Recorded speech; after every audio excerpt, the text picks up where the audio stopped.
Thursday afternoon to you. It's 4 o'clock time for Sports4CLE. Thanks for joining us. Hope you're having a good afternoon. NFL Live, Adam Schefter with where the Browns quarterback competition is as they head into training camp. The Cleveland Browns are not going to be successful until we get a quarterback. Cleveland hasn't produced any Super Bowls, but it has produced as much quarterback drama as any team in the league. The Browns are the biggest disappointment in the NFL. Since returning to the NFL in 1999, no team has used more quarterbacks than the Browns, who have had 40, 10 more than the next closest team, the Bears. This year, the Browns have the league's most intriguing quarterback room. There's former NFL Comeback Player of the Year Joe Flacco in a return engagement to Cleveland, former first-round pick Kenny Pickett trying to prove something, third-round pick Dylan Gabriel, and fifth-round pick Shedeur Sanders. It's just me versus me. You know, I can't control any other decision besides that, so I just try to be my best self. They're being graded on every play. There's a variety of things that they're being graded on, but obviously for the quarterback, decision-making, technique, accuracy. Joe Flacco's going to be the day one starter. You know what Joe Flacco is. Kenny Pickett has been on 3 teams in, a year? The Browns are used to turning to rookie quarterbacks. Since 1999, they've had 12 different rookie quarterbacks start 89 games. I think the focus should be on the rookies. We know what the veterans are right now. Browns own 2 first-round picks in the supposedly quarterback-rich 2026 NFL Draft. All means that the best quarterback should play, and you got training camp to decide who that is, but I'm not a subscriber to give the rookies a chance. Rookies have to earn a chance. They have to try to win games. Dan Graziano, NFL reporter for ESPN, what he's hearing about the Browns and the quarterback situation. I think they plan an honest 4-way competition for the starting job, and I don't think they're closed off to the idea of one of the rookies, be it Dylan Gabriel or Shedeur Sanders, winning that job. The issue will, of course, be how the practice reps are stacked. Throughout the offseason program, they got creative with how to make sure and get everybody the right number of reps, the rookies needing more to get their feet wet in the league. But come training camp, when practices are a little more structured, it might be tough. And I think you'll see Flacco and Pickett sort of at the front to begin with because they are veterans and they have the experience. And I think that's how the Browns want to set it up. It's not impossible to imagine Gabriel or Sanders running one of those guys down and taking the starting job in camp, but it seems like they're going to be starting from behind. To Adam's point, though, I mean, just because somebody starts week 1 for the Browns doesn't mean that's the only guy they're going to use all year at quarterback. Well, it has been as many as 5 a couple years ago when they made the playoffs, so that is fair. Longtime ESPN Cleveland host Tony Rizzo with his thoughts who the most likely week 1 starter is at quarterback. I think Kenny Pickett starts week 1 right now. I do. Aaron, we're at the window. I don't know what the odds would be. Let's set the odds right now. I'll make Shedeur right now 25-1. Oh, more. I'd say 50-1. All right, 50-1. Okay? I'm going to make Pickett the favorite at 3-1. I'm going to say Flacco's 5-1. And I'll put Dylan Gabriel at 10-1. I like those odds. You like those odds? Again, whoever plays the best will likely be the quarterback. It's likely going to be between Kenny Pickett and Joe Flacco. Flacco gives you big plays, has turned the ball over. Pickett doesn't turn the ball over, but you lose some of the big play potential. Those are the things they have to iron out during training camp. Guardians wrapping up a 3-game series against the Blue Jays, trying to take that series, afternoon game at Progressive Field. And it was the Blue Jays in the 3rd inning of a scoreless game. Nathan Lukes, a single, and 2 runs will score on this as the Blue Jays take a 2-0 lead. Still in the 3rd, and all kinds of throwing going all over the place, balls all over the place. Miles Straw scores on the throwing error, 3-0 Blue Jays. In the 3rd, Vladimir Guerrero gets hit by a pitch. He leaves the game. So, in the 4th, Jose Ramirez hit by a pitch, bruised right forearm. He leaves the game. Okay, they got done with that. 9th inning, Alejandro Kirk pinch hitting, and this one is trouble. It ends up as a 3-run single, an error on the throw by Kwan. Guardians' 4th error of the game. They can't do that. The Blue Jays shut out the Guardians 6-0, just 2 hits for the Guardians today. Cardinals come to town tomorrow to start a 3-game weekend series. Some news this afternoon relative to the Cavs. Cavs owner Dan Gilbert is looking to sell a stake in his NBA franchise of up to 15% of the team, retaining Allen and Company to explore investors of up to 15%. Again, Gilbert would still be the main or the majority owner. He bought the Cavs in 2005 for $375 million. Sportico, who has this report, values the club right now at $3.95 billion in its NBA team valuations. That is 18th out of 30. But Dan Gilbert looking to take on a minority partner in owning the Cavaliers. Kind of interesting news. We'll follow up on that next week and later as more develops on it. Time for us to take a quick time out. Lance Reisland from the Plain Dealer, cleveland.com. Up first, we're talking Browns on Sports4CLE. Stay with us. The Ohio Lottery Partners in Education program is dedicated to recognizing exceptional students, teachers, and schools throughout Ohio. Scan the QR code on screen to nominate students and teachers as Academic All-Stars and Teachers of the Month. They must be currently enrolled or teach in grades K through 12. Is your K through 12 school developing students' literacy skills to achieve success in reading? If so, you can nominate your school for the School of the Year. Students can win $100, teachers can win $500, and schools can win $2,500. Scan the QR code, fill out the forms, and nominate deserving students, teachers, and schools today. The Ohio Lottery Partners in Education program takes pride in honoring exceptional students, teachers, and schools across Ohio. Submit your nomination today. It's fun, fast, and free.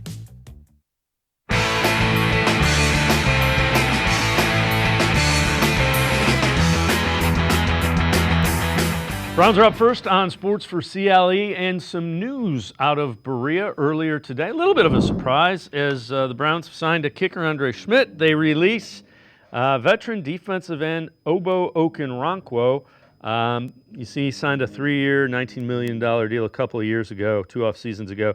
The move saved about $3.4 million in salary on the salary cap. Let's welcome in Lance Reisland from the Plain Dealer, cleveland.com. Lance, we're going to have a film breakdown video analysis of the D-line coming up in a little bit. But when you look at this move, they signed Tryon Shoyinka. They've got Wright. They've got McGuire, 2 young guys. Okoronkwo's production I don't think it was quite what they thought they were getting when they signed him. Well, yeah, and Ogbo's obviously I enjoyed watching him practice, but what he doesn't do, bringing in Tryon Shoyinka, what he does is he fits this body mold that they have, right? When you look at Wright, when you look at McGuire, these guys are all position flexible. This gives them, along with the D tackles they've added through the draft and through free agency, they now have versatile pieces that they like to have in their style of defense. These defensive ends are all long. They can play down in the 3 technique. They're heavier. Alex Wright's a big guy. Tryon Shoyinka is a guy who's going to, I think, really be a pass rush specialist, but he's big and long too, and he can move down inside. So now, only thing that Ogbo did is he was an outstanding pass rusher, and I really think he played with great energy, and he did a lot of great things, and it had nothing to do with really his work ethic or who he was as a person, anything like that. This is simply, Ogbo was not a great match for this scheme. And he's not a great match for this scheme because he can't do a lot of different things that Schwartz likes to do. So let's turn our attention a little bit now to the quarterback position. We'll do that here. Albert Breer on who he thinks the Browns' quarterback will be and who has a leg up in that quarterback competition. Joe Flacco has essentially been given a first-round bye in the quarterback competition. I talked with Joe a few weeks ago, and he said he was fine with the fact that he was getting less reps, and he wouldn't be fine with it if it was going to affect him in any way in the competition, because he didn't sign there to be a backup. He wants to play. So, I think the likelihood is that Joe is going to look good enough in training camp where they have to give their team the best answer at quarterback right now. This can't be a year that you throw overboard in the name of quarterback development. Shedeur Sanders, when he came in, was significantly behind, even Dylan Gabriel. Now, he has done some catching up. And Dylan Gabriel, who killed it, in his pre-draft process, and who has all of this experience. I think he broke Bo Nix's record for a number of college starts, started at 3 different schools. Do you feel the need to get a look at him right now? I think for right now, the bigger thing for the Browns is, like, after everything we put our players through and our coaches through last year, how do we give them a path to contend? And if it turns out that 10, 12, 14 games in the season we're not contenders, well, we'll revisit the quarterback situation then. But if Joe Flacco is the best answer on August 31st, then it's Joe Flacco. And Lance, I think he nailed it. Now, the question that I would have for you, I know you like Flacco, and I know you think he allows everybody to play fast and be good. I think the recipe for this team to win is to not turn the ball over, to run the football, and play really good defense. Kenny Pickett doesn't turn the ball over as much as Joe Flacco does. Is that something that you pay attention to in the joint practices? And, it's not as much in minicamp, but when you see those guys against other teams. Well, it's funny you say that. So obviously very close with his touchdowns and interceptions in his time at Pittsburgh. He's not going to give you the big plays that Joe Flacco gives you. So it's really a balance. And Joe is going to have to protect the football more. And you said it best. Regardless of what they do, Joe Flacco allows them to play fast, I think. But he's got to not turn the ball over, because I think you're absolutely right. I think the two keys, and I heard Mary Kay Cabot say this earlier today, the two keys for me are, one is they got to create turnovers. They got to protect the football, and they got to win on first down. If they could do that, they'll be competitive in a lot of football games at the NFL, because there's not a huge separation. And this defensive roster, this defensive talent can keep them in games, along with going back to the run game. So if Joe doesn't protect the ball, that will cost him playing, and I agree with that. Now, if you ask me, Dillon Gabriel is going to be in that hunt with Kenny Pickett as well. Dillon Gabriel is a guy who has 64 starts. He's a guy who has 155 touchdown passes at 3 elite schools. I tell everybody, his height, coach, his height. Well, the guys at Oklahoma and the guys at Oregon aren't 6 foot either. Those guys are 6'5". He's found a way to do this. So I think if they could just keep it a battle, and like I said before, they have to prove to all those guys in the locker room that winning is the most important thing. Developmental things cost you jobs. If you're saying we're developing guys, then you won't be around. And people can say they get a pass this year and they have to. That won't be the case when they're 3-10. People want to win. The Browns players want to win. They have to show that they want to win. Keep those veterans interested. Keep people wanting to come to Cleveland. Yeah, and again, last year, I think a lot of the veterans towards the end of the year were kind of like, man, this is not what we signed up for. So it'll be interesting to see how that goes. Take a look at this. I knew the penalties were a problem. This kind of puts it in perspective. This is just total offensive penalty yardage from last year from Sharp Football. The Browns had the most in the NFL by a pretty wide margin. You have the Seahawks and the Saints, Falcons, the Bills are up there. So in addition to turnovers, what the offensive penalty yardage is telling you is that you were constantly behind the sticks. And when you have turnovers and constantly behind the sticks, you get historically bad offensive play. You said it best, and then you get the defense starts to press, and there's a whole. It starts running downhill for a team sport. Now I will say this: I usually stand alone in this thing, but I don't think the Browns are undisciplined. People say that all the time to me. Look at all the penalties; they're undisciplined. I don't think that's the case. In fact, I don't think that's the case at all. For me, what it is that they don't practice at a very high speed. They're very well organized. They're very disciplined. But in the NFL, these are grown men running into each other, huge guys who run really fast, collisions with each other. And if you don't acclimate to that and you don't get used to that, your body kind of creates a tempo with itself, right? And you get antsy and you get excited. So for me, because they're not acclimated in practice or acclimated when they get to the season, they get off the slow starts. Those linemen start jumping. You start doing things. You start getting your hands outside the cylinder when you're holding. Defensively, there's just a whole thing that happens with acclimation. Acclimation is not only about hitting, it's about getting used to playing at a high, violent speed. And you have to do that every single day. You don't have to do it for an hour, but you got to play live every single day so your body gets used to doing that. If not, it's on a different clock when the season starts, and that's when you get the penalties, that's when you get the offsides, the holdings, etc., because they're not acclimated.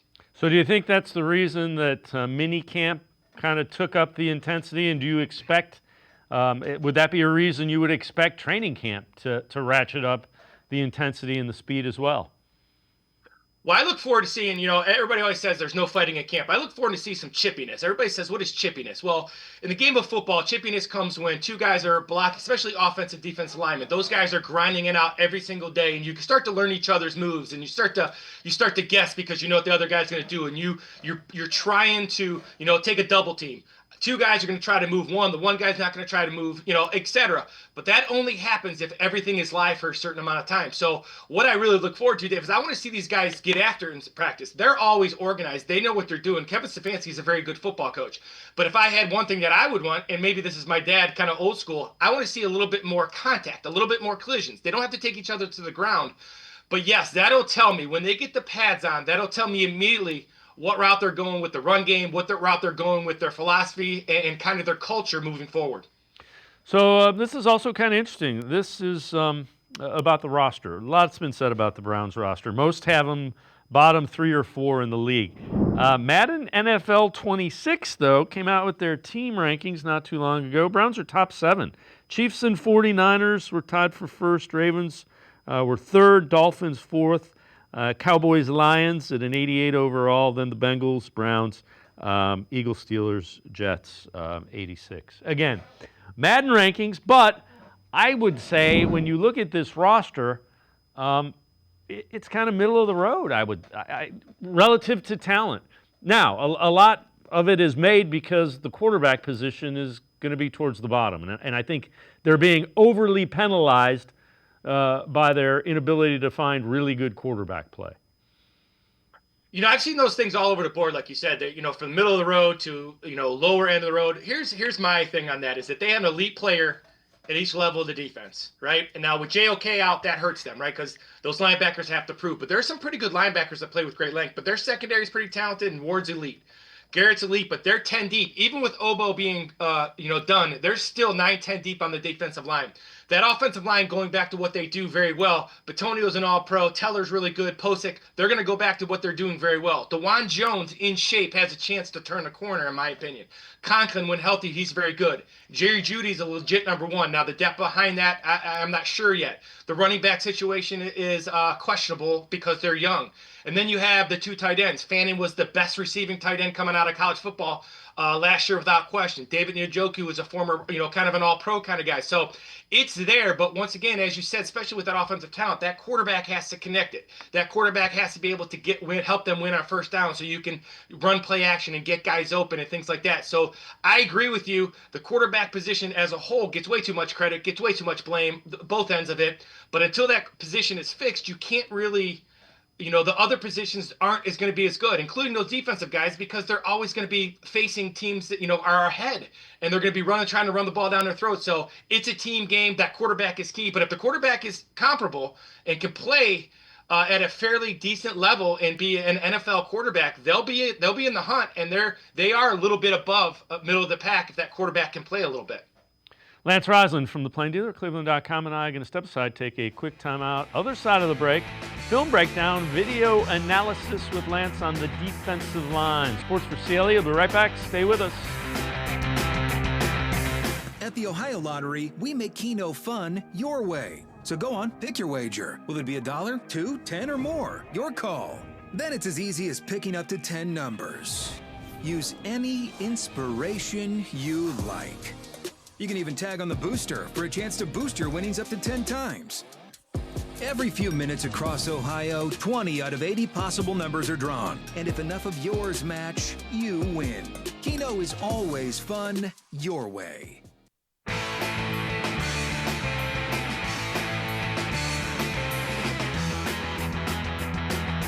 We continue talking Browns with Lance Reisland from the Plain Dealer and cleveland.com. Lance, defensive line, just your thoughts on it, and they've switched out guys. We'll get to the film breakdown, video analysis in a minute. When you look at this line, what are just your immediate thoughts? Well, there's no question it's the number one position group on this team. The depth proves that. You also have Myles Garrett, who's a generational talent. But when you look at it, it proves to me what they want to do, too. When you get rid of a really good player like Ogbo, when you get rid of a really good player like Dalvin Thompson, now they have guys that all fit the mold. All 10 guys, all 8, 9, 10 guys fit that mold of being long, athletic, can move, good in pass rush, can anchor in the run game. Now Jim Schwartz has all the guys he wants on that defensive line. Now, what that defensive line, as we talked previous today, is that if that defensive line can play at a high level, that's going to help make up for maybe a lack of talent at that linebacker level. Now, Schlesinger might be a big-time player. I think Hicks is underrated. I think Baker's underrated. We got to see what these guys can do at the linebacker position. But this defensive line, to me now, when they got rid of Ogbo, when they got rid of Dalvin Thompson, who kind of do one thing good, they now have the guys they want for a Jim Schwartz defense, and I think it's a top 3 to 5 group if they play to their capabilities. All right, so we mentioned they released Ogbo Okoronkwo. Let's take a look at some of the edge rushers. What do you see, and take us through when you look at this, what you're seeing? Well, you're going to see in this first drill just bend. You got Alex Wright and Myles Garrett, their ability to bend and run with speed. You're going to see Garrett and McGuire, again, speed getting off the football. You're going to see Myles Garrett, who sets a tone for bend, right? You're going to see him jump inside right here. This is more of jumping inside with speed, right? So he's big, he's fast, but he jumps inside, and that's at creating that havoc in the backfield that the Browns like to have. Now, when I look at Troyan Shoyanko, this is where he's really good at this edge, right? They had him all over the place in Tampa. He's just going to be an edge rush guy. You can see, once again, this long body. This is what made Ogbo expendable. He can play down on the guard. He can run. You see those long arms, those long legs, the ability to cover ground. That's the kind of guys they like. His ability to play multiple positions. He can play inside. He can play outside. He kind of reminds you body type of the rest of those guys, right? You got guys who can bend. You got guys who can run. You got guys who play one gap and get upfield. This is going to be a very good defensive line. These defensive ends are outstanding with their ability to bend, get upfield, and play in the backfield. And if you can do that, you're going to protect those linebackers and allow them to make tackles. Yeah, it's kind of interesting. The two young guys that they're kind of counting on now, Isaiah McGuire, Alex Wright, kind of both flashed last year. Wright was playing well, got hurt. McGuire came in, end of the year, he played pretty well. So you're seeing a development.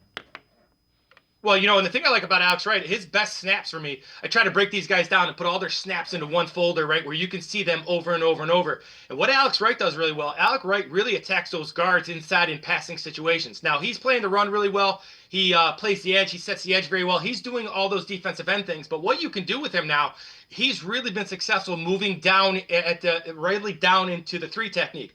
So you think about guards who struggle, you can move Myles and Wright down inside on 3rd down. And then you got Troyan Shoyanko and McGuire come off the edge. You have the makings of what the Browns really want to do defensively in terms of winning 1st down and then turning it loose on 2nd, 3rd, and long. All right, let's take a look at the defensive tackles. And this is a group that, they upgraded. They took Mason Graham with their first pick, 5th overall. They signed Malik Collins. When you look at this defensive tackle group, how good can it be, and how much do you think it's improved? Well, I thought Dalvin Thompson was great. Malik Collins here, you're going to see this guy can bend, and he's super impressive.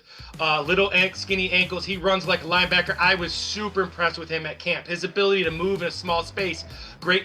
He has a great win rate. Those people who like to do those numbers, I just like to watch the film, and what I see on film is a guy who can run. He's a guy who causes absolute mayhem. Now you're going to see Mason Graham. This is what he does. He gets in the backfield, and he just causes a mess. You watch it every day on tape when you watch him at Michigan. You're going to see, again, a guy with great balance, a former state champ wrestler. He's got violent hands. He'll be able to anchor in there on 1st and 2nd down. But going back to those defensive ends, these guys fit that mold too. They're just a little bit bigger, right? These are guys that can move. They can one gap penetrate. Now, Mason Graham can also anchor in there. And for me, when you get rid of a really, really good football player like Dalvin Thompson, it tells I want to get to my schema completely. And what Dalvin Thompson could not do very well is rush the passer. Now, I think Graham has to learn to play the run. He will, because he's a great wrestler and great balance. But he can really get after the passer on 3rd down, too. So they've upgraded. Malik Collins and Mason Graham, along with Shelby Harris, along with Michael Hall when he's healthy, they have upgraded and got what they want. All 8, 9, 10 of these guys can run. They can play multiple positions. They use their hands very well. This is a deep, talented group that is going to keep the Browns in a lot of games. How important is it relative to the entire scheme of the defense for that line to win and create the havoc? Well, I think you said it perfect, right? So let's imagine it's first down. So the Browns with, let's say it's Mason Graham and Malik Collins on first down, right? Or even let's just say it's Graham and Shelby Harris on first down, right? So now you win first down. Once you win first down as a Cleveland Browns defense with Jim Schwartz as your coordinator, now you can rush the passer, right? So now these linebackers, because on first down, those line cause such havoc they can tackle. Now you get to second and third and long. Now you turn these edge rushers loose. Now these edge rushers are turned loose. The quarterback's got to speed up his clock. That means the coverage doesn't have to be as good, and the Browns DBs can jump routes, and it all ties together. But for me, going back to what we said in the earlier segment, if they win first down and they can create turnovers, create short fields for their offense, you can win a lot of football games you're supposedly not supposed to win on tape. And I don't care about the developmental stuff. That none of that. As a head football coach, I want to win games. This defensive line is going to give them a chance to win games because of what they can do on first, second, and third down. So during the draft, you and I had talked, and when we looked at the first several picks, my thought was they wanted to get more physical and more tough in the middle of the field. And you look at Graham, you look at Schlesinger, and you look at Junkins. I know they haven't put pads on yet, but I think that's going to bring some toughness to the middle of the football field. Well, Mason Graham, as you know, was number one on my boards for that reason alone, David. He's a guy who's just super physical in there. He plays with reckless abandon. He's a guy that might not load up the stat sheet, but he's a guy that as an offensive coordinator, I promise you they're going to have to prepare for. And then once again, you said it right, Schlesinger and Junkins. And I remember you and I talking during our draft process, and that was our kind of our O-line thing. Are they going with toughness? And if you think about it, Schlesinger led big-time football last year in tackles with 80 solo tackles. You got Junkins, who's not only a thumper, but he can run really well too, and he proved that to me in camp. So he's actually much better than I even thought. I did not give him as much credit in terms of his physicality that I should have, because he can break away and he can break tackles. So now you're playing to the strengths of this defense, right? You're going to run the ball. You're going to win first down, right? You got 2nd and 5, 2nd and 6. Now you can throw the ball. You can run the ball. You shorten the game. You force the other team. If you can score a couple touchdowns, you force the other team to throw a little bit, which plays into these pass rushers. You can create turnovers, because if you have to throw the ball, turnovers can happen with this Browns secondary. So the people they should be really good at kind of creating this identity that made Kevin Stefanski the head coach of the Browns anyway. Physical run game, great defense, play action shots deep with Judy and Njoku, fanning with 12 personnel, creating these matchup issues on third and down long and empty. They're going back to the identity that made Kevin Stefanski successful and got him the job in Cleveland. Lance Reisland and I are going to step aside, take one more time out. Other side of the break, film breakdown, video analysis of the running backs. Sports4CLE, we'll be right back. Stay with us. Come back to go forward. Back to learning new things. Back to pursuing your dreams. Tri-C has flexible learning options to fit your life. And every year, more than 1,000 local companies provide Tri-C students with real-world learning. The right education can boost your lifetime earning power by hundreds of thousands of dollars. Start now with a college education you can afford. Tri-C, where futures begin.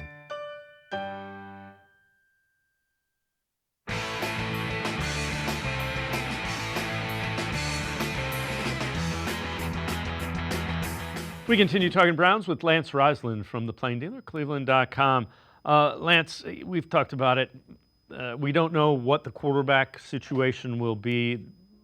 Whomever the quarterback is, they're going to need a strong run game, just because the wide receiving core and the way Kevin Stefanski likes to play offense. Well, I'll start by saying this. The loss of Nick Chubb is hurtful on many levels, not only as a football player, but if you live in Cleveland and you've grown up a Browns fan, which a lot of us have in terms of watching film and watching guys play and watching guys practice and being a coach, you're not going to replace Nick Chubb with one guy. In fact, you might not replace him at all. But what you got to do is you got to kind of do it by committee. And the people they got I tell everybody, I think the Browns got 3 new running backs with the drafting of Junkins and Sampson. And I say that because Junkins is going to he'll be the bell cow, right? He's going to get 15 to 20 carries. Sampson will be right with them. Now what they've done is they've allowed Jerome Ford to go back to what he does. So it's almost like he's going to have a revived career in terms of he's going to be a third down guy now, right? He's great at pass protection. All these guys, similar to what the Browns defensive line is, these guys are all versatile. They all protect pretty well in pass protection. They're all very knowledgeable in pass protection. They come from big programs that understand how to block, big linebackers and DNs, etc. But I think the run game, going back to what they do very well. So not only is Kevin Stefanski going back to what he knows, but he's going back to what he can fix. These guys all fit the mold. I even like Pierre Strong. I thought he does a nice job when he gets in there too, of just getting downhill and again getting to 2nd and 5. I will say that. When we talk after that first game, if the Browns win, lose, or draw, you and I will be talking about did they win first down on both sides of the ball. All right, so let's take a look at some of the things that you have regarding the running back room. Take us through the first clip and what you see. So you're going to see Deuce Staley makes them compete every single day, and I love that when he makes them compete. Those guys have to compete and do a good job. You're going to see Junkins, who's, like I said, much quicker in the hole than I expected when I first saw him. He's real thick, does a lot of really good things. Now, you're going to get Jerome Ford here. All these guys catch the ball really, really well. I was kind of shocked in terms of, especially with Pierre Strong and Junkins, their ability to run receiver routes, consistently run these out routes, these settle routes, these over routes, crossing routes. And what they like to do is they want to get into empty, right, and find that matchup. Use 12 personnel, 2 tight ends in a back, and now use those backs and tight ends to attack linebackers and things like that. So they've done a really nice job, and these guys all catch it really well. And there's no position group on the Browns that's coached harder and is more demanding than induced with these. These guys are coached hard in every draft they do. And you're going to see him dip in, dip out here. And this is where I was kind of shocked standing there with his speed. He does a lot of really good things. Sampson doing a nice job out of the backfield. He's a really good route runner coming from Tennessee. Now you're going to see some comparison. Weak side zone with Chubb. A duo zone run from Sampson. Really kind of similar to what the Browns saw. Then you're going to see a counter where they're going to pull the guard, the backside tight end. The exact same play, block the exact same way with Junkins and Chubb. So that's what you get with these guys. You're going to get guys that Nick Chubb, in my opinion, if Nick Chubb is healthy his entire career, Nick Chubb will probably go down, would have gone down as one of the best running backs ever. I think in his practice habits were second to none. And hopefully these guys have learned from Nick Chubb in the short time they've had there on how to practice, how to be a pro, how to carry yourself. This is a very professional group, all 4 of these guys. Once again, I'll say it. I don't think anybody's happy Nick Chubb is gone, but I think everybody will like these guys. Their work ethic, their body language, how they carry themselves, what they say in the press, and more importantly, their performance. When you look at, and you kind of showed it there with the blocking scheme where you had the camp and the view of colleges, how well does Junkins and Sampson fit what Kevin Stefanski wants to do? Well, for me, so Chubb was really good at everything, but Junkins is a guy who, I always say, plays with his hair on fire every time he touches the ball. So you're going to see him, he doesn't waste a lot of time, right? So if you look at the gap schemes and that's what I showed with Junkins, where you're blocking down on one side and you're bringing a guard and somebody else from the other side, but it's downhill and it's right now. And I think Junkins does that very well. He also runs zone very well, but zone takes a little bit more patient, and Sampson comes from that he's very patient when you see him. If you remember Le'Veon Bell from the Steelers, very patient, understanding the blocking schemes. He's very offensive line friendly in terms of he knows what they have to block, and he's going to wait for them to get their block. So they both have great speed. They both can break tackles, so they're more similar than they are different. They have a little different style with schemes, right? And they can both run all the schemes. But Junkins is going to give you that, that bull in the china shop where he's downhill right now, and Sampson's going to be patient, then explode. And I think them being fresh, and then you throw in Ford on third down, and Pierre Strong if somebody gets banged up or something, they're not going to lose a lot, and they're going to use 4 guys as one. And that's really what I'm going into the season thinking. They're not going to replace Nick Chubb, but they got 4 guys that they're going to try to replace Nick Chubb and try to all do it at once. So we know that they're going to use Sampson a little bit in the slot because he's been working there with Chad O'Shea, wide receivers coach. Can you see them doing 2 backs at all? We used to call for that like crazy with Kareem Hunt and Nick Chubb. Can you see Sampson and Junkins, or even Ford and Junkins in a 2-back set? Well, if you look at what said earlier, so yeah, I can because they both have similar skill set. But here's what I see: I see them being able to be interchangeable parts, and in the NFL, these guys are so big and violent that you can't overload these guys. The days of 30 carries in a game they're not happening very much because of the size of these defenders. But what Kevin Stefanski likes to do, it kind of ties in with the Junkins. So you got Junkins, you got Sampson, and then you got Harold Fannin. Right? And what that does is he's a matchup guy. So if he puts in 12 personnel and that defense wants to play all linebackers, now you can use Sampson and Junkins, especially Sampson, because he's really good out of the backfield. But now you can use these running backs out at receiver. You can use the two tight ends, Njoku and Fannin out at receiver, and get them matched up with what you want, right? Linebackers and safeties. And then if they try to put the corners on those guys, then who's covering Judy, right? Who's covering Tillman? So that's what Kevin Stefanski does very well. So yes, I can see both of these guys playing because they both catch it well. They can play in the slot. But what I really see is when Kevin Stefanski likes to get in that 12 personnel and find the matchups he wants. If he's at third and medium, you can run the ball, you can throw the ball, and you dictate what that defense does as long as you can win on early downs, and that defense has to play base. Let's talk a little bit about the offensive line before I let you go. Do you think most of the problem last year, the offensive line didn't play well last year. Let's start there. I don't think anybody's going to argue with that. Is it due to scheme, or did these guys get old? Were they hurt? What adds up to a unit that was expected to be really good being not so good? Well, the scheme definitely hurt, right? They went away from that power scheme, and that really, really hurt. And then you can't deny the loss of Callahan, right? Callahan, for me, was a guy who always discussed the why. I was discussing that this morning, right? And what does that mean? Well, it means, when they would go out to practice, I would watch them for the first half hour, and Callahan would always say, we're going to do this, and here's what the defense is going to do, and why you have to use this technique, and why we have to hit a little bit today, and why we got to be physical. And he was so demanding on those guys knowing why, not only how to block it, but why they had to block it. So the loss of Callahan was really big. Then they went to a new scheme, which I thought was great. They tried to maximize their quarterback. That's okay. But that didn't play into the strength of these guys. They're not straight drop back guards who are going to protect every time. They can protect off play action better, making sure that defense, it also has to honor the run, right? Which you have to do on 2nd and 5. So it was part the coaching, it was part scheme, and then they got to take some ownership too, right? They didn't play very well. And then you start losing, and then you start pressing because you're losing all the time, and you start to jump off sides, and you do all those things. So it wasn't one thing, it was a combination of all those things. Now, going back to what they do is really going to improve that offensive line, because now this is what they do well. Those guards like the pool, those guards like the double team. Conklin likes to be physical. DeJuan Jones is great in pass protection. He can use that big body. So, yes, I think they're going to be better for all those reasons, because Bloomgren's going to go back to more, he's a Callahan guy. They're going to go back to being more physical in practice, and I think the Browns are going to kind of create that identity. I don't know if how many games they're going to win, because people have asked me that, but you don't have a chance unless you have an identity on offense, and I think they're going to have that identity. Yeah, I can't argue. You and I talked about that last year. We couldn't tell you what the identity was, and I think it's going to be the identity that it was a couple of years ago. Lance Reisland, as always, great stuff. Appreciate the time and the insight. Thanks very much, Lance. As always, thanks for having me.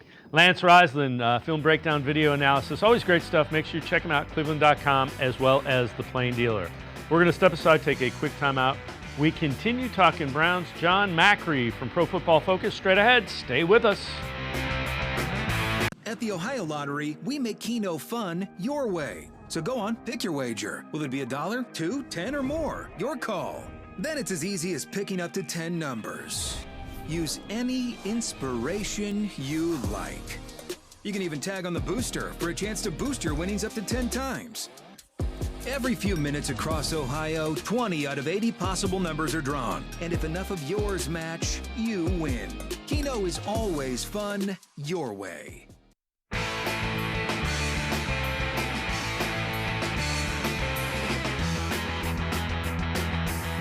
We continue talking Browns on Sports4CLE. Former Browns and Bengals wide receiver Andrew Hawkins with his thoughts on the Browns quarterback situation.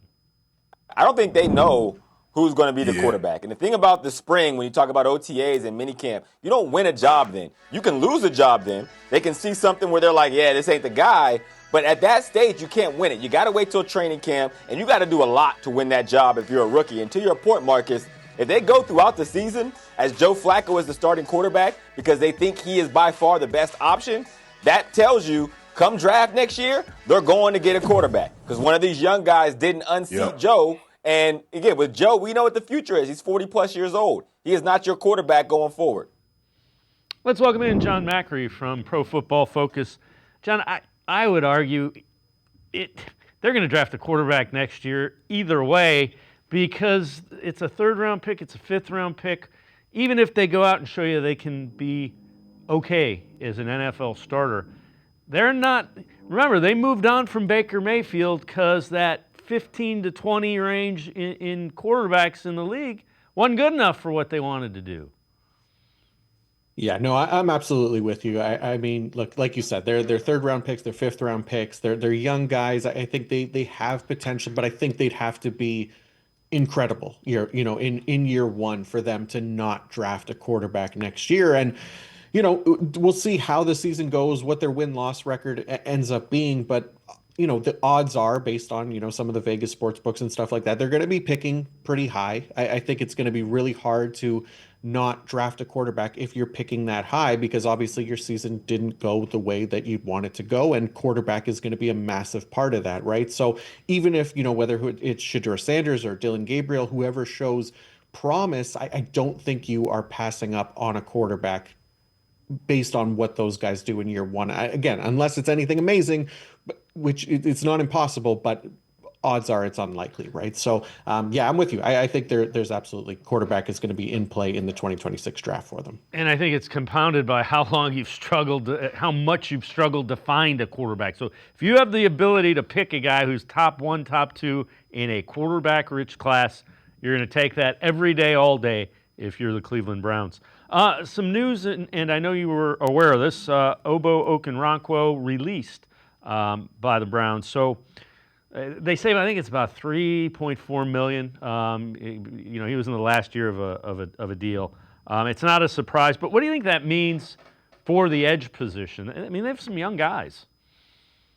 They got some young guys, right? But I think they're, with Okoronkwo gone, like I think they, and not to say that he was amazing or anything like that. I think he's a good player, but I think they're still missing that kind of one clear missing piece on the edge opposite Myles Garrett, obviously, right? Like I really like their interior of the defensive line. Bringing in Mason Graham in the draft, I think can play significant snaps on early downs and passing downs and be effective based on a lot of his college metrics coming out, and even guys like Malik Collins, Shelby Harris, Michael Hall Jr. But the edge is where I think there's more question marks, right? Like Joe Tryon-Shoyinka, kind of this reclamation project, former first-round pick for Tampa Bay. Isaiah McGuire, he's young, really good run defender for them last year, not necessarily like a polished pass rusher. And then Alex Wright, who was kind of an overachiever in the sack column in 2023, only played 4 games in 2024 before he got shut down because of injury. So I think there's still could be an upgrade there. I'm looking at the guys that are available in free agency, and funny enough, Jadeveon Clowney, there are a couple former Browns, Jadeveon Clowney and Zadarius Smith, and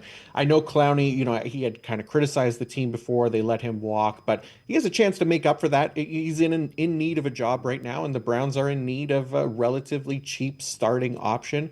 Zadarius Smith could also maybe be in play. I know he has his heart set on the Lions reunion, but at this point in the offseason, heading into training camp, beggars can't be choosers, right? And he was really good still for Cleveland, and it made sense for them to trade him at the time, but it also kind of makes sense to bring him back if they need to and if he's available. So there are 2 starting quality options out there in free agency right now who have familiarity with Jim Schwartz's defense and can contribute on a larger snap share next to Myles Garrett, so that those other guys, they don't have to rely on as much, Joe Tryon-Shoyinka, McGuire, Wright, as anything more than like rotational pieces on that defensive line. So there's potential there still for an upgrade, and maybe that was, the reason for the cap clearing. But yeah, I guess we'll have to see, because we are getting close to training camp just a few weeks away here. Yeah, and I know Okoronkwo was kind of banged up, but he didn't have the numbers, he didn't have the sacks that they were, quite frankly, expecting when they brought him in.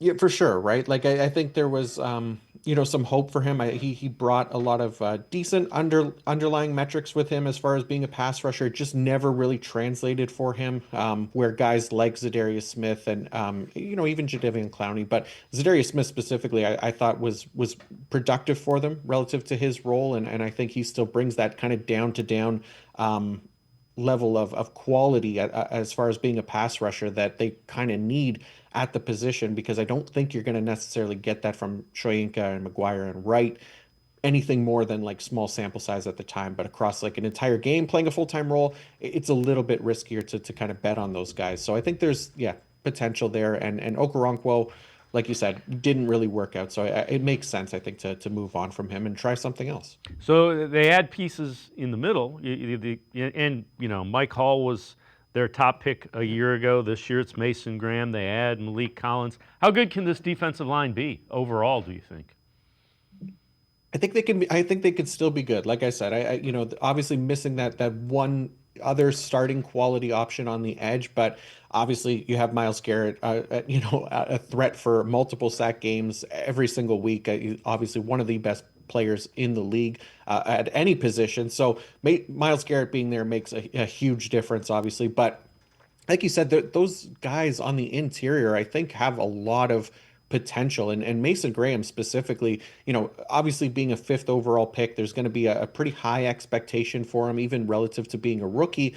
But they don't have to necessarily rely on him a ton in year one, because they have these capable options like Malik Collins and Shelby Harris, and like you said, Michael Hall Jr., 2nd-round pick for them last year. So there's these solid players in the middle, that can do both a little bit, rush the passer, stuff the run. So I think there's a lot of potential there, especially in the middle, for them to improve even from last year as a defensive line unit, because I like the bodies that they have, and young guys like Michael Hall and Mason Graham, who have this potential to develop into better players here in 2025. So fairly excited, I think, about especially the middle of that interior defensive line. Like, obviously excited about Myles Garrett every year, but there's potential there for them to be better than, I think, the projection.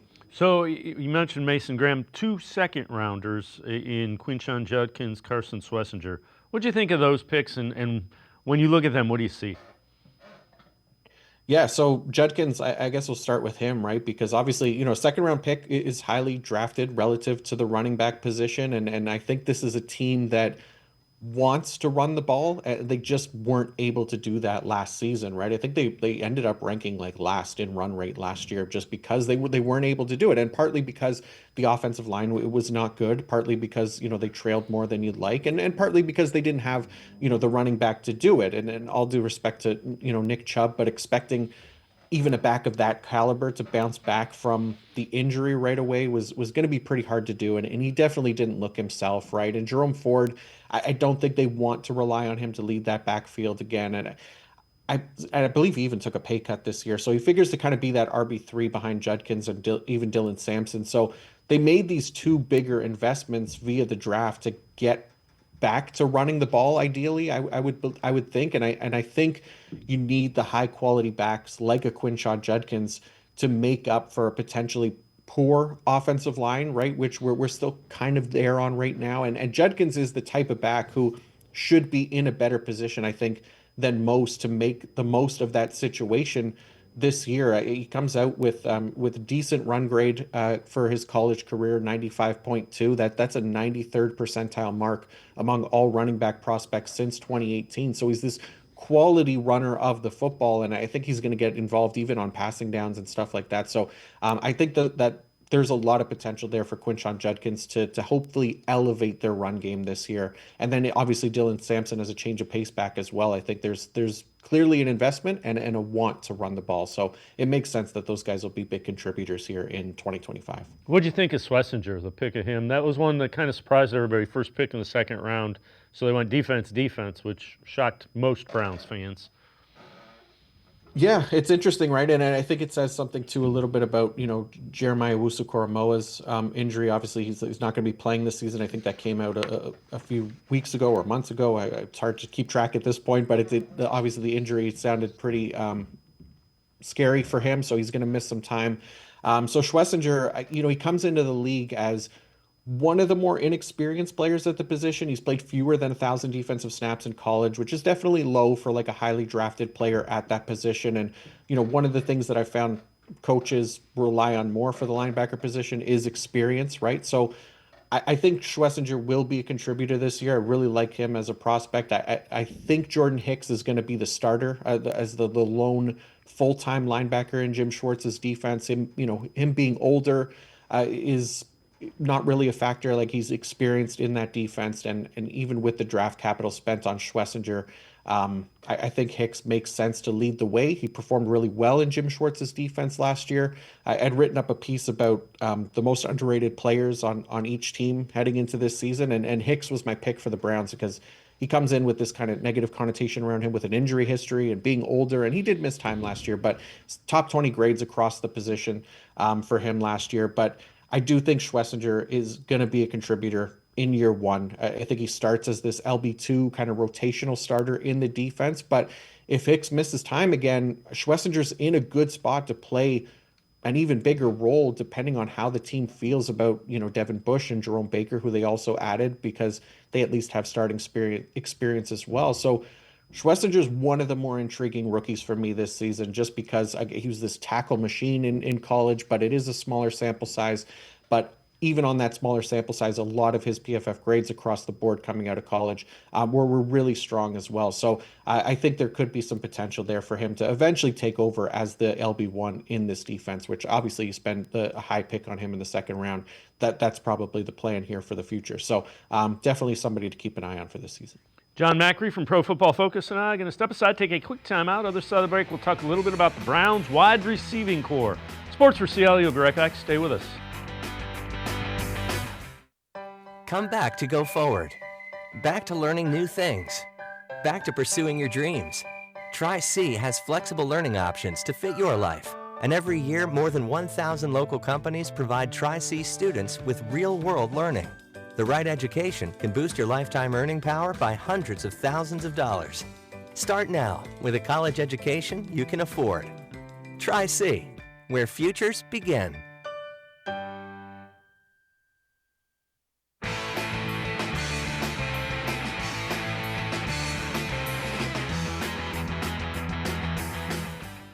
We continue talking Browns with John Macri from Pro Football Focus. Darren Waller, T.J. Houshmandzadeh, former pass catchers in the NFL, talking about Deontay Johnson, the free agent signee for the Browns at wide receiver. Comments that he made last year where he kind of mentally checked out.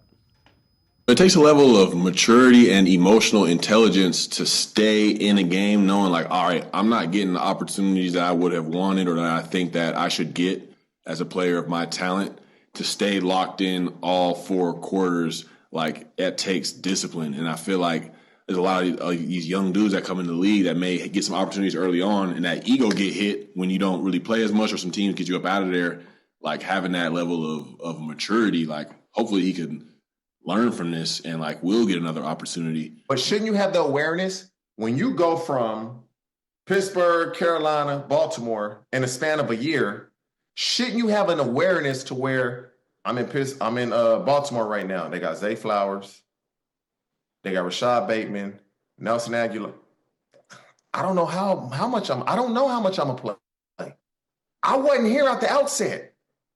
You can't, bro. When you a backup, you have zero.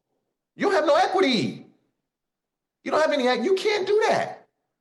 Now, if you want to be at home, do what you want to do. Yeah, but that ego can have you blind to reality, though. If you don't check yourself, realize, like, I'm contributing, I'm the common denominator in all these situations. If you can't see that, you'll be in a situation like that. Yeah, and again, John, I can't argue. I agree with what both Waller and Houshmandzadeh are saying, and I don't want to kill Johnson for admitting that publicly, because the question was asked, he gave you an honest answer. But, man, you got a golden opportunity with the Browns. You better be right when you report to training camp.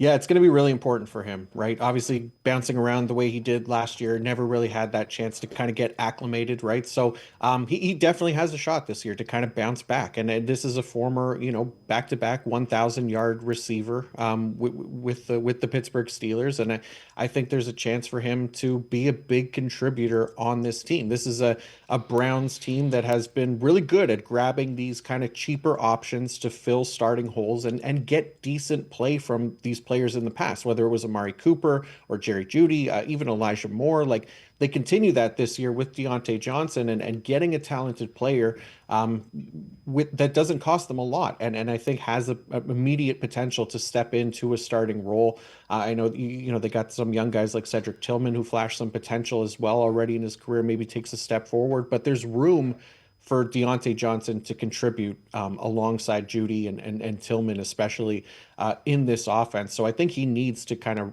like they said, recognize that opportunity for him and get right here for training camp, because there's a big chance for him to either step up or, if it doesn't work out this year, there's the risk of, being out of the league at this time next year, right? So it's an important season for Deontay Johnson for sure. You look at this wide receiving core. What are your thoughts? I mean, it concerns me. Let's leave it at that. That's what I'll say. Yeah. It's lacking, right? That kind of star power. Like I said, Jerry Jeudy, he played well last year, better than he had in even Denver. So that was kind of nice for them to kind of get a player like that, another one of those reclamation type project players who was able to be a solid contributor for them. And I think, somebody like Cedric Tillman, he's, again, flashed that potential. But as far as being a consistent option for them, they're still going to want to see more from him this year. I think it's a group that probably, ranks closer to below average, right? They have some talent there that maybe could surprise based on that projection. Guys like Deontay Johnson specifically could be a big part of that. It was a disastrous season for him last year, but he's going to look to bounce back. And guys like David Njoku, obviously he's been there. It's I think a contract year for him, right? So it's going to be a big year for him to continue to deliver and stay healthy. I really liked Harold Fannin Jr., who they took in the draft. Like, I really like their draft. The Browns picked some really interesting and fun players to go after that can be contributors for this team. And Harold Fannin Jr., he maybe isn't as involved this year in year one with David Njoku there, but if David Njoku happens to walk in free agency next offseason, then Fannin Jr. is somebody with as high of a receiving upside for the tight end position as we've seen coming out at, not to put him on a Brock Bowers level or anything like that, but he was, he led the entire FBS in receiving last year as a tight end. So there's a lot of potential there for him as a receiver, and I think a lot of potential for him to be a contributor in this Browns offense going forward. So there's some pieces, but definitely needs some work. I agree. All right. Before I let you go, Pro Football Focus ranked returning head coaches for 2025.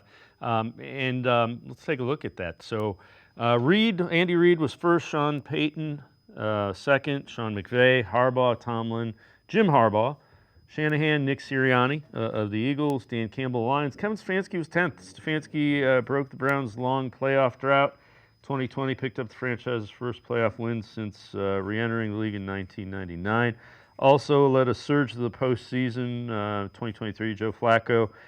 He's proven he can succeed given adequate offensive tools.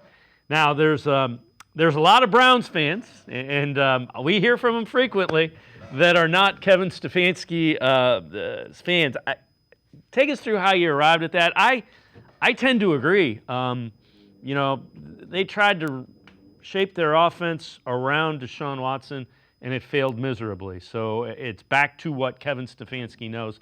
Take us through how you arrived at that and him being in the top 10. Yeah, I think it's, you look at the situation, especially at quarterback, right, that Kevin Stefanski's kind of been handed. Yeah, I think he had the year Baker Mayfield, right? But over the last 2 years, it's been this combination of the worst version of Deshaun Watson, Joe Flacco, Dorian Thompson-Robinson, some other names in there. Jameis Winston, right? Like guys that you wouldn't necessarily want to be your starting quarterbacks for an entire season. And over these past 2 seasons, it didn't go well last year, but in 2023, he took a very similar roster to what we saw last year and got them to 11 wins and made the playoffs. So Kevin Stefanski, he, like they said in the blurb there, has made the most of the situation that he's kind of been given. So I am of the belief that Kevin Stefanski is not really the cause of the problem, especially after last season. Like, I know they were only a 3-win team, but you could only do so much if your quarterback position is lacking, and especially the offensive line as well. Like, that's another big piece of it. So again, it's kind of going to be a similar situation this year with, Joe Flacco and Kenny Pickett and the rookies coming in. So if they were to ever move on from him, I think he'd immediately be one of the top coaching candidates to in that cycle to join a new team. I think he'd be highly sought after because he's been able to find success with a team that didn't necessarily have players or media to have high hope for heading into each of these seasons. And for him to even make the playoffs in 2023, I think was a massive success. Obviously got that win as well a few years ago in the playoffs. So yeah, I think you have to roll with Stefanski and see what he can do once they get that franchise quarterback. Who knows if they're not able to get a franchise quarterback or in a position to get a franchise quarterback next offseason.